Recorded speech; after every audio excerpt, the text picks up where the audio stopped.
Mr. Mnuchin's confirmation hearing will take place tomorrow. At that hearing, he will have the opportunity to explain why his years of grinding families into the dirt at OneWest Bank does not disqualify him from becoming the nation's top economic official. But we believe that senators should also hear from some of the many thousands of families who had direct experience with his bank. And that is why 25 Democratic senators wrote a letter last week asking the Republican chairman of the Senate Finance Committee to include some people as witnesses at Mr. Mnuchin's hearing. Now, the chairman refused, so we invited them to come to the Senate anyway, and we have invited every single senator, Democratic or Republican, to attend this forum. I should note that we also invited Mr. Mnuchin to come here today to answer questions and to hear from these people directly. He declined. So today we have 4 people with us who were foreclosed on or threatened with foreclosure by OneWest. So, Ms. Eisen-Hodroff, could we start with you, please? And would you make sure to turn your microphone on? Oh, yeah. There we go. There Good. we go. Thank you. My name is Colleen Eisen-Hodroff. I am 84 years old. I am a resident of Minneapolis, Minnesota. My husband, Monroe, and I purchased our home located at Ewing Avenue in 1963 as home for our family of 6 children. They called us the Brady Bunch of Ewing Avenue. Our house was the heart and soul of our family. Monroe and I were married for 56 years, and we successfully ran 4 small grocery stores. And we've lived in the house for 54 years. I would like to thank all of you very much for allowing me to share my story.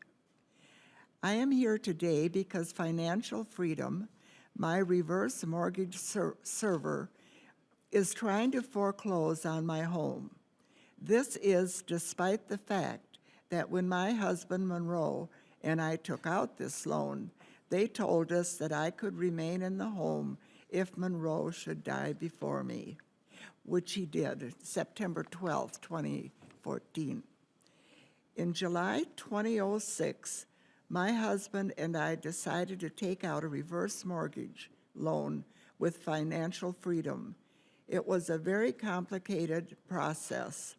Someone came to our house and I was asked to sign a number of papers. Usually, Monroe handled the financial matters of our household. We were told that I could live in the house if Monroe passed away. It was never Monroe's or my intention that the survivor of the 2 of us would have to sell the house or leave if one of us died. We would not have signed for the loan if we thought that was the case. My husband Monroe passed on September 12, 2014. A mere 10 days later, despite what we had been told, Financial Freedom contacted me and told me that I needed to pay off the loan immediately. This was news to me. I was in no financial position to do so. Since then, Financial Freedom has been trying to foreclose on me. I think this is an injustice in that an elderly woman was deceived, and now Financial Freedom is trying to take my home. Why would Financial Freedom do this to me? I relied on what I was told, and now they are trying to kick me out of our family home. How was I supposed to know if what I was told wasn't true?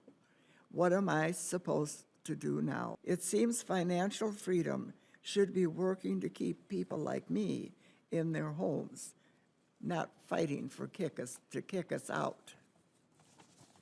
Just a little bit more. I hear that Steve Mnuchin was a leader of the bank that is doing this to me and other seniors. I do not think a man like that should be the Treasury Secretary and in charge of our economy. We can't let that happen.